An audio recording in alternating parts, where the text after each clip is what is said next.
저 높은 곳 세우뚝서 영원한 평강 누리며 즐거운 노래 부르리.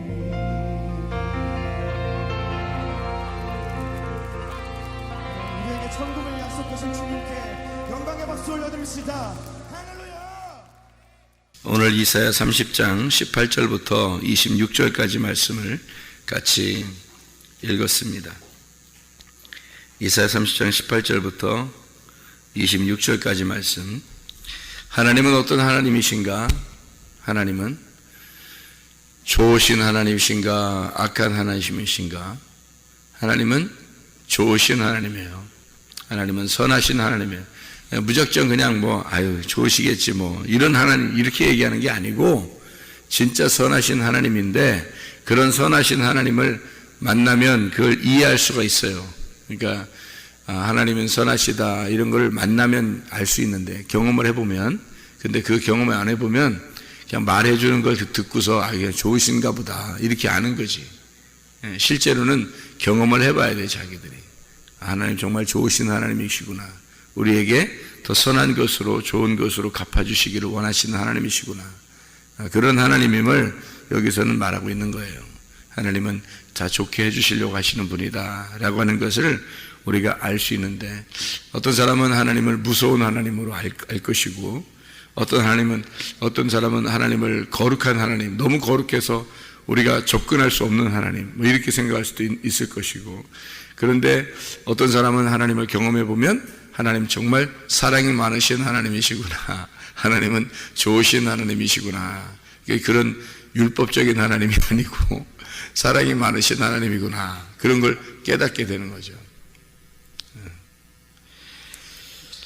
그게 이제 이런 말씀이에요. 하나님께서 더 좋은 것으로 갚아주시는 하나님. 26절에 보면 이렇게 되어 있어요. 여호와께서 자기 백성의 상처를 싸매시며 그들의 맞은 자리를 고치시는 날에는 달빛은 햇빛 같겠고 햇빛은 7배가 되어 7날의 빛과 같으리라, 이런 얘기했는데, 이게 교회의 회복입니다.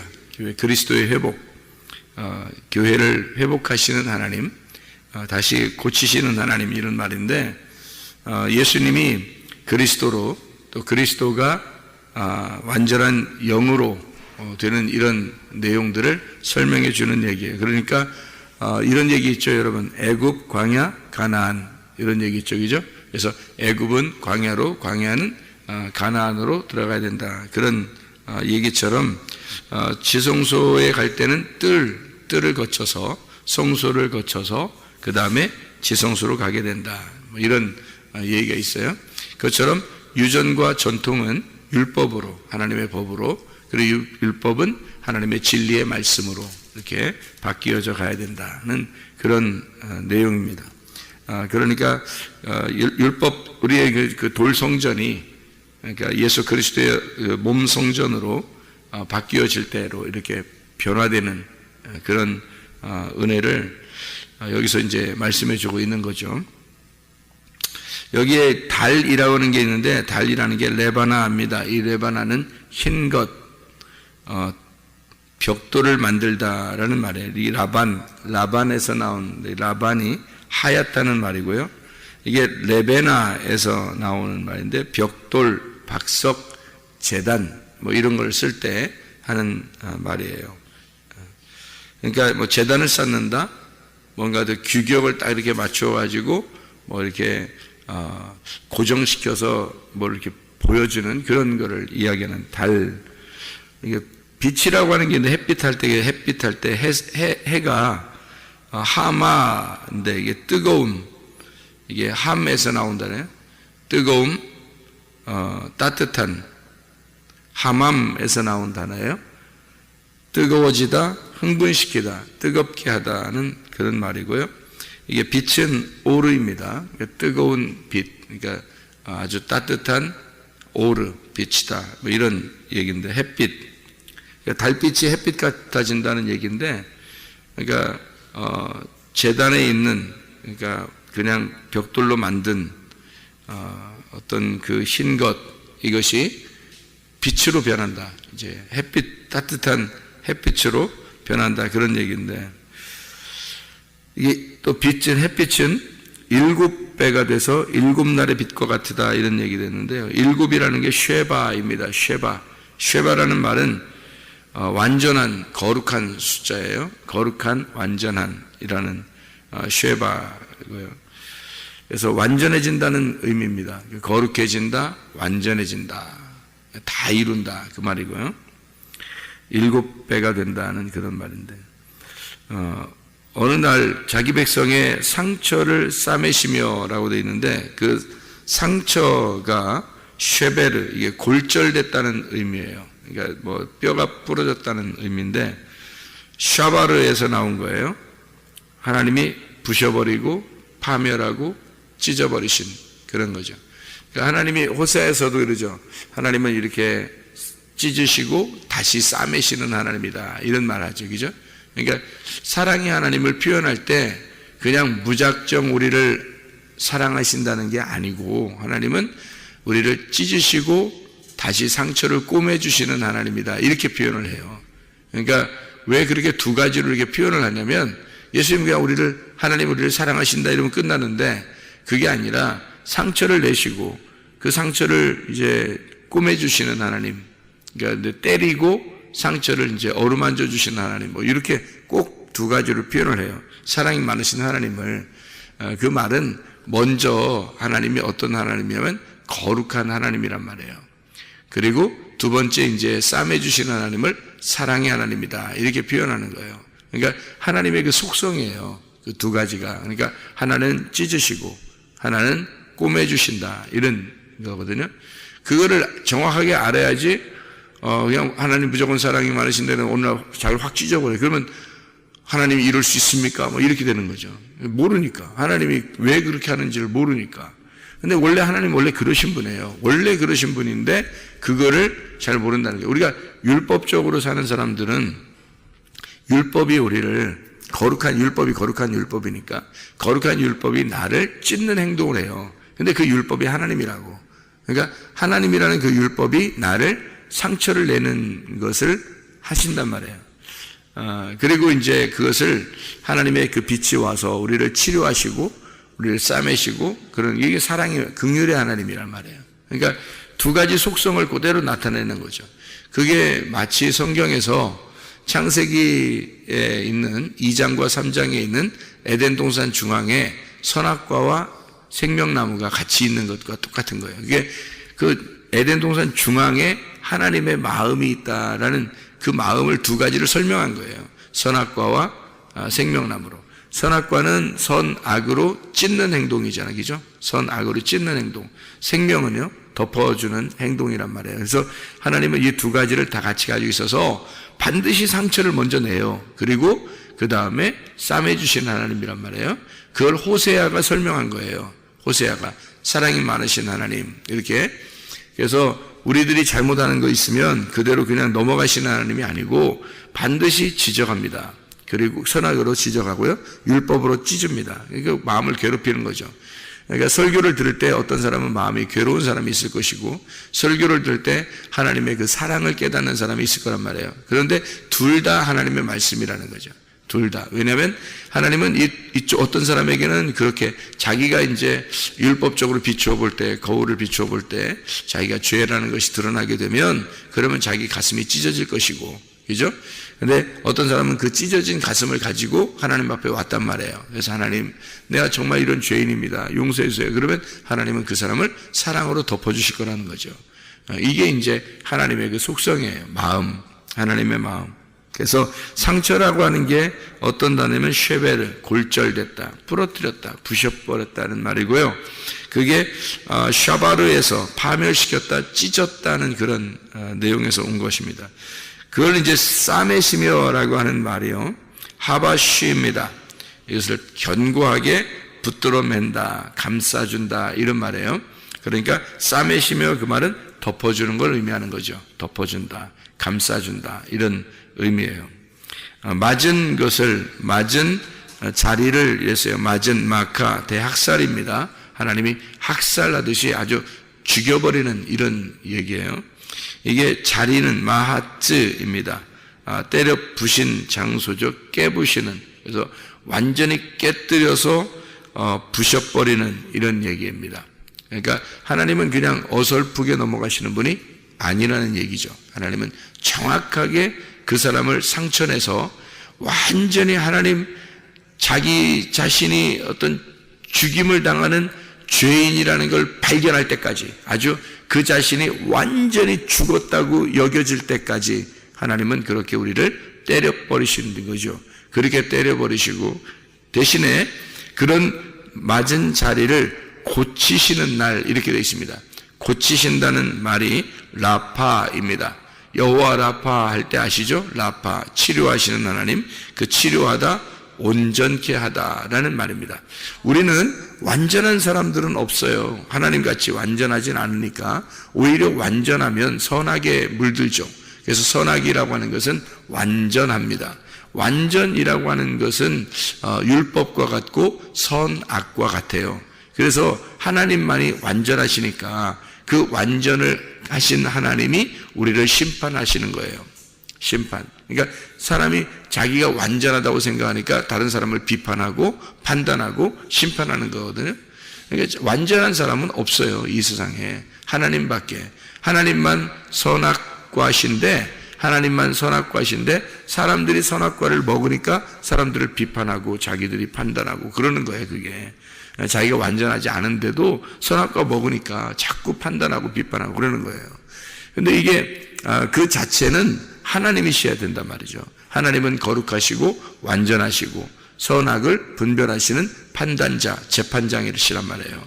그게 재판하시는 하나님이시란 말이에요. 공의로운 하나님, 재판하시는 하나님, 그게 선악을 정확하게 아시는 하나님이란 말이에요. 그 선악과의 하나님이시고요. 그럼에도 불구하고 우리를 그렇게 정확하게 이렇게 심판하시는데, 근데 우리를 감싸주신다는 거예요. 우리를 치료하신다는 거예요. 우리를 덮어주신다는 거예요. 그게 이제 사랑의 하나님이라는 거죠. 자비의 하나님, 긍휼의 하나님, 그런 하나님을 우리가 이제 아셔야 되는 것입니다. 자, 우리 하나님은 그렇게 두 가지 속성을 다 같이 가지고 있는 하나님이시다. 그래서 우리를 상처내고 그 다음에 우리를 감싸주시는 그런 하나님이시다.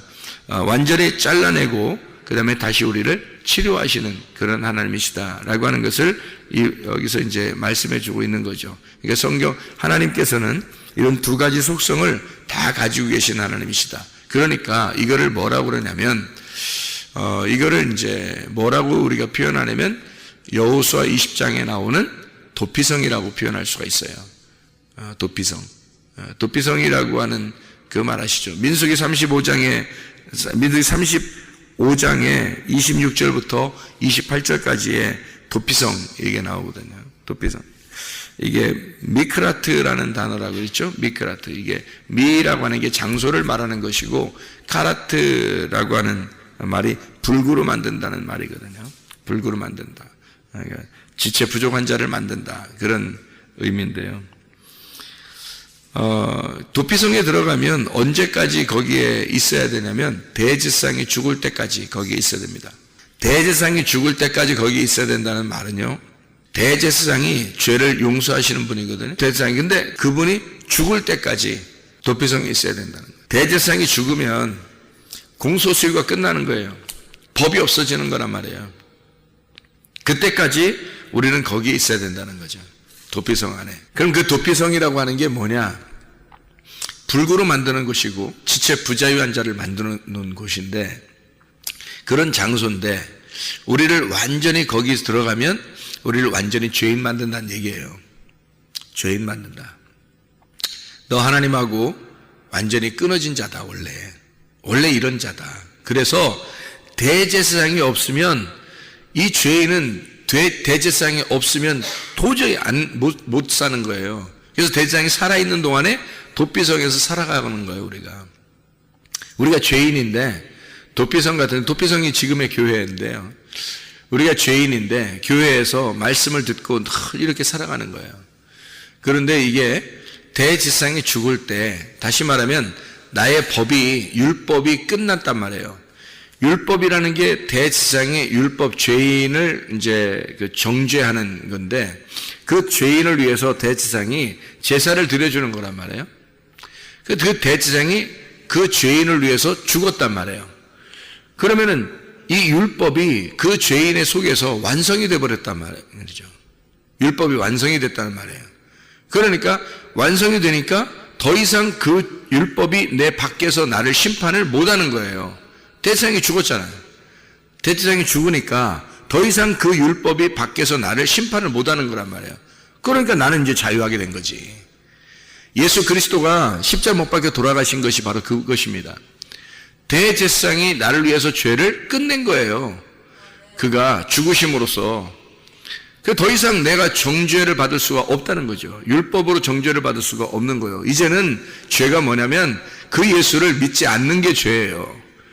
믿으면 반드시 어떻게 되겠어요? 하나님 말씀을 사랑하게 돼 있어요. 그 말씀으로 살게 돼 있어요. 그래서 달빛은 햇빛 같게 되고 햇빛은 완전한 7배의 햇빛이 된다는 거예요. 이게 무슨 말이냐면 이런 말이에요. 달빛이라고 하는 건요 말이에요. 우리에게 달빛은 밤에 비추어 주는 거잖아요. 달빛은 밤에 비추어 주는 거죠. 마치 우리가 어둠에 있는 나를 비춰 주는 것과 같은 거예요. 그게 달빛이라고 하는 건데, 그 달빛이 어떤 빛을 받아서 밤에 비춰주는 거죠? 에? 달빛은 왜 달빛이 빛나는 거예요? 에? 어떤 빛을 받은 거잖아. 달빛이 햇빛을 받은 거예요. 달빛이 햇빛을 받은 그 광명체란 말이에요. 그래서 달빛이 어둠에 비춰주는 거거든요. 그러니까 달빛은 뭘 의미하는 거냐면 햇빛을 받은 율법이란 말이에요. 달빛이. 그러니까 밤에 비추는 거예요. 어둠을 비춰주는 거예요. 어둠이라고 알려주는 게 달빛인 거예요. 그게 율법이라고. 그 율법은 뭐에서 받은 빛이에요? 햇빛에게서 받은 빛이라고. 그 햇빛은 뭐겠어 그러니까? 진리를 말하는 거예요. 진리의 말씀. 그러니까 자 보세요. 달빛은 햇빛 같겠고 라는 말은 이제 무슨 말이에요?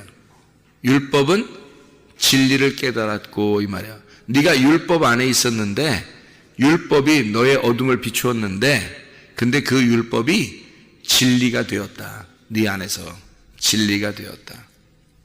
진리가 뭔지 깨닫게 되었다.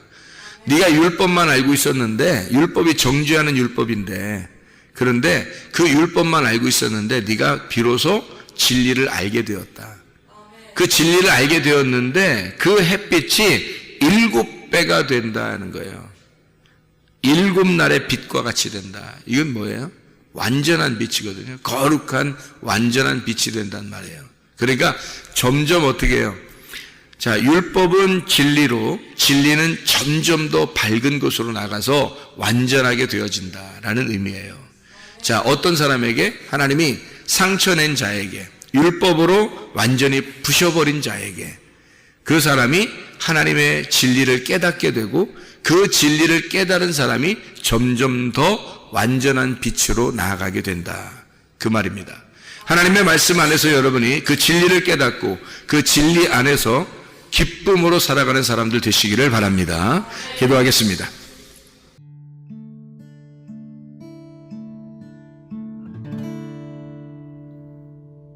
내 속에 내가 너무도 많아서 당신을 쉴 곳 없네.